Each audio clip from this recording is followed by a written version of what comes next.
reçu par le président de la Mauritanie hier à Nouakchott. Après la condamnation de la reconduction, elle a transmis le message du président de la transition, le général d'armée, à son homologue la Mauritanie. Pour renforcer justement la sécurité des Maliens et le maillage territorial, une importante d'équipement, un important lot d'équipement est venu hier à Bamako. Il s'agit d'assurer la sécurité des personnes et de leurs biens. Ces équipements militaires ont été rendus possibles grâce aux autorités de la transition, également à leurs partenaires. Mesdames et messieurs, bonjour et bienvenue aux informations en ce 28e jour du mois de Ramadan. Tout d'abord, direction la Mauritanie où le ministre des Affaires étrangères et de la coopération internationale y était hier après les récentes reconductions à la frontière de nos compatriotes. Après avoir condamné cette reconduction, Abdoulaye Diop était porteur d'un message du président de la transition, le général d'armée Assimi Goïta, au président mauritanien Mohamed Ould Cheikh El Ghazouani. Accompagné du ministre en charge des Maliens établis à l'extérieur, le chef de la diplomatie malienne a exprimé la préoccupation du président de la transition quant au traitement infligé aux ressortissants maliens dans le cadre de cette opération. Je vous propose d'écouter Abdoulaye Diop, le ministre des Affaires étrangères et de la coopération internationale. Il est au micro de nos envoyés spéciaux à Nouakchott, Alousseni Touré et Tayeb Adjaoui Akoui. Message lui-même au président Goïta, mais je veux juste donner les grandes lignes.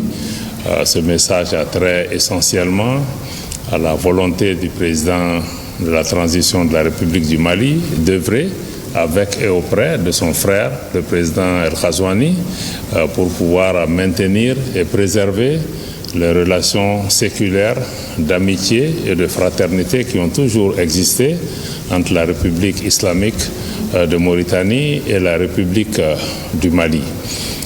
Plus spécifiquement, le message aussi était pour pouvoir exprimer au président El Ghazouani l'appréciation du président Goïta pour le traitement qui est donné à toutes les questions qui concernent le Mali et l'engagement de la Mauritanie auprès du Mali pour la préservation de l'unité et de l'intégrité territoriale du Mali. En particulier, cette mission que nous avons l'honneur de conduire se situe dans un contexte, comme vous le savez aussi, de gestion de Maliens vivant ici, de la communauté malienne, mais aussi d'un certain nombre de personnes, des ressortissants du Mali qui ont été refoulés vers les frontières du Mali et que nous sommes en train de gérer cette situation et le président m'a chargé de venir porter des messages spécifiques auprès de son frère et lui faire part de sa préoccupation particulière en tant que chef d'État du Mali pour œuvrer à préserver les intérêts des Maliens qui vivent ici en Mauritanie, comme la nécessité aussi pour nous de continuer à œuvrer pour pouvoir préserver les intérêts des citoyens mauritaniens qui vivent au Mali. Donc, après avoir dit ça, nous avons aussi reçu des assurances du président de la République islamique de Mauritanie par rapport à son engagement à faire en sorte que les Maliens continuent à rester les bienvenus ici en République islamique de Mauritanie et qu'ils puissent vaquer à leurs occupations et que toutes les facilités seront faites pour pouvoir régulariser les Maliens qui sont là pour pouvoir détenir des titres de séjour et des documents d'identification dans ce pays. Les préoccupations sécuritaires sont naturellement partagées de part et d'autre de nos pays et nous avons apprécié ces éléments. Le Mali a souhaité, le président El Ghazouani aussi a marqué toute sa disponibilité à cet égard, que pour la gestion de ces opérations, notre ambassade qui est ici à Nouakchott doit être impliquée, doit être informée de la situation des compatriotes qui doivent être reconduites au niveau des frontières, mais aussi que les autorités gouvernementales au niveau du Mali puissent être informés et travailler avec leurs homologues de la République islamique de Mauritanie dans le cadre d'une gestion concertée de ces questions. Parce que vous imaginez aussi que ces compatriotes qui arrivent chez eux au niveau du Mali nous avons besoin aussi de prendre toutes les dispositions logistiques pour pouvoir les gérer, les accueillir et les orienter vers leur famille. Mais qu'au-delà de cette question, le Mali aussi a fait comprendre que ces vagues de personnes qui arrivent souvent chez nous, certains ont des documents maliens, d'autres peut-être pas, peut aussi créer des situations sécuritaires pour le Mali qui lui-même est dans une situation sécuritaire assez complexe.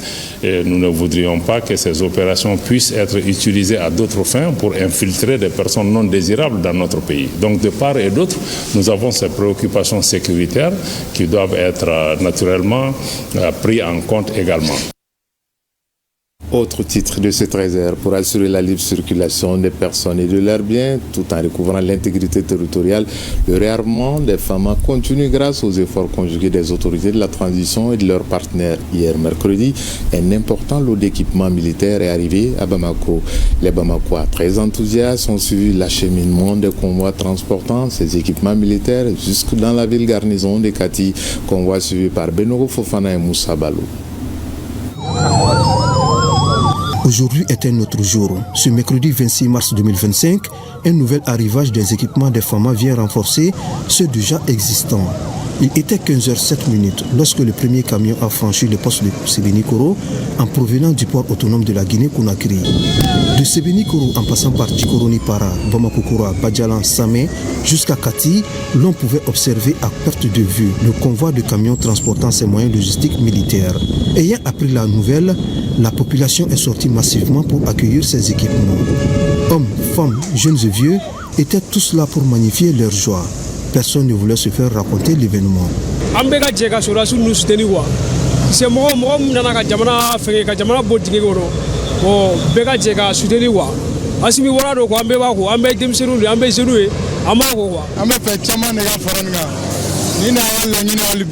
Parce que an dɔgɔnin na corona denw caman bɛ tenni na hali bi ala ka jamana ala ka taa ɲɛfɛ jamana mɔgɔw mun hali bi ala ka ala sabati ala ka sebaaya di Mali ma. À travers ce que nous voyons, bon, c'est une assurance pour nous encore, mais les explications erronées qui nous ont déjà empoisonnés, mais nous sommes en train de se dépoisonner encore. Alors, ce que nous souhaitons aux autorités, vraiment de continuer sur les efforts qu'ils fournissent, surtout la sécurisation. Ensuite, nous allons procéder vers l'économisation. Tout comme les autres interlocuteurs, cette mère Diallo Fanta Sidibé, fière de notre armée et des autorités de la transition, se livre à cœur ouvert. Vraiment,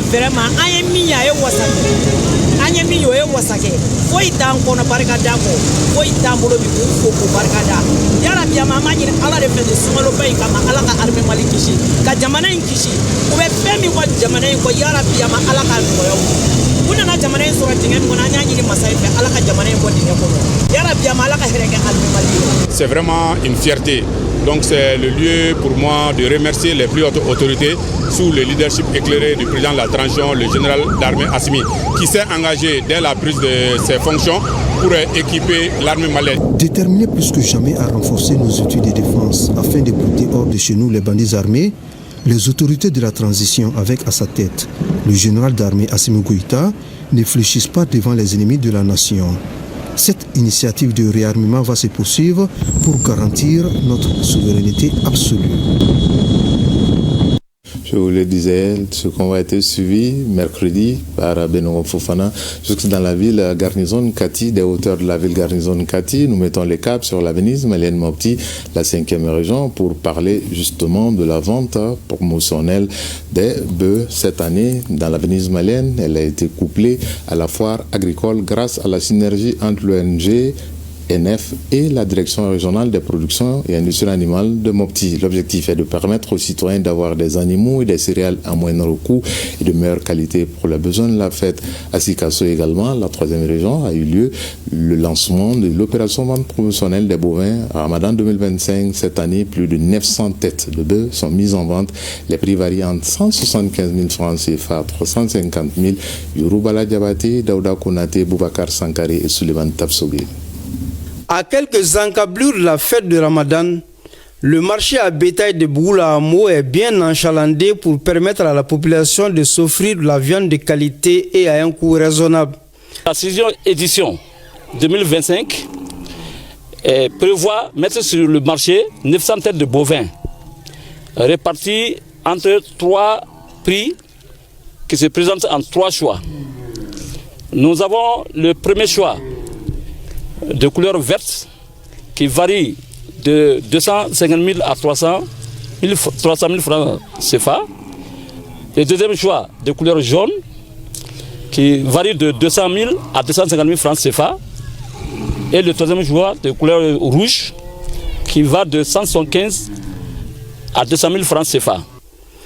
Initié par le ministère de l'Élevage et de la Pêche et mise en place par le programme d'appui au développement durable des productions animales au Sahel occidental PADESO, l'opération a pour objectif de réguler les prix des bêtes sur les marchés locaux, de lutter contre la spéculation et la flambée artificielle des prix, entre autres.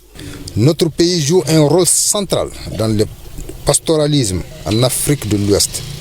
C'est dans cette dynamique qui a été initiée l'opération Ramadan, une vente promotionnelle de bovins inspirée de l'opération Tabaski.